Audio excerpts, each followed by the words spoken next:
I didn't know what to do with my empty hands. 40 of my friends and former students were a few feet away, still working on birthday cake, and not one of them looked up. Minutes before, my own daughter had tapped her glass and announced, right there in front of everyone, that I'd be moving into Meadow Brook Senior living by Monday, a decision I'd never agreed to. Then she held her hand out for my house key. I set it in her palm without a word. She dropped it into her purse. Before starting the story, tell me, who are you and where are you watching from? Let me back up, because this didn't start with a key at all. My name is Walter Hargrove. Everybody in Millbrook, Pennsylvania just calls me Walt. For 35 years I taught woodshop at Millbrook High, and there isn't a hardware store or a garage in 3 counties that doesn't have a birdhouse or a bookshelf some kid of mine built with their own 2 hands. My wife Eleanor passed 3 years ago, and after that my daughter Denise started worrying about me living alone. Long before either of us had anything to worry about, I'd helped Denise and her husband Chuck buy their first house. $100,000, 15 years ago, structured the right way, a real loan, with my attorney friend Sal drawing up the paperwork and a lien recorded down at the county courthouse. Eleanor always said, do it right, even with family, especially with family. I never once asked Denise for a payment. I figured I never would need to. That's the part nobody thought twice about anymore, including me for a long time. After Eleanor died, Denise started stopping by more, which felt like love at first. Then she started helping with my mail. Then my bills. Then, before I quite noticed how it happened, my whole Social Security check was going into an account she managed, so I wouldn't have to worry about it. I let her, because grief makes you tired in ways that are hard to explain, and handing things over was easier than arguing.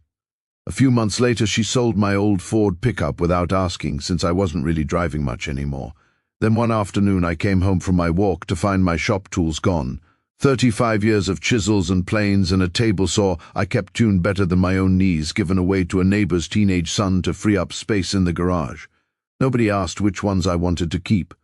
The worst of it came at my 70th birthday party, which Denise threw in her own backyard. 40 guests, half of them former students of mine, all of them still working on cake, when she tapped her glass for what I assumed was a toast. Instead, she announced that I'd be moving into Meadow Brook Senior living the following Monday, so I wouldn't have to worry about the house anymore. I hadn't agreed to a single part of it. When I said so quietly, she looked at me in front of all those people and said, "It's already decided, Dad. Let's not make this harder than it has to be." Then she held out her hand for my house key, right there at the table. I placed it in her palm without a word. She dropped it into her purse without once looking at me. Somewhere behind me a fork clinked against a plate in the silence that followed. Nobody said a word. Neither did I. I excused myself to the bathroom and stood there looking at a stranger in the mirror for a minute before I recognized him as me. That was the moment I finally understood something about love like mine. It doesn't show up in a will or a deed. It shows up like sawdust, settled quietly into every corner of a house, holding things together in ways nobody thinks to thank you for, until the day somebody sweeps it out the door like it was never anything but a mess. 3 days later, the movers came. I didn't fight it. I watched 30 years of a life get folded into 40 pieces of furniture and a state-issued studio with a hot plate and a view of a parking lot.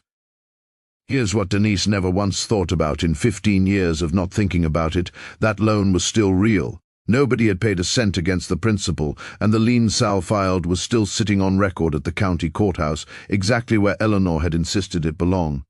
I called Sal, more out of habit than hope.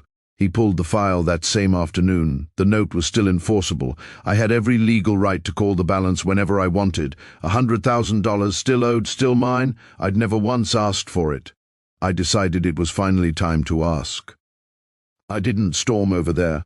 I didn't call her a single name. I let Sal handle it exactly the way Eleanor would have wanted it handled, quietly, on paper, without a scene. Denise couldn't cover $100,000 on short notice, not without selling the house, so that's what happened. She came to see me at Meadow Brook a week later, furious, asking how I could do this to my own daughter. I told her I hadn't stopped being her father the day she took my key. I'd just stopped pretending it didn't hurt. With the money, I rented a small place near Eleanor's sister, in the mountains outside Asheville, with just enough of a shed out back for a workbench. Twice a week I teach basic woodworking to whoever shows up at the community center, mostly retirees, sometimes a kid dragged along by a grandparent. Nobody there needs me to prove I still matter. They just hand me a piece of wood and ask what I can make of it. I spent 35 years teaching kids how to build things that would outlast them. I never thought I'd have to teach my own daughter that respect works the same way. Would you ask for it back, or show them what you can still build without it?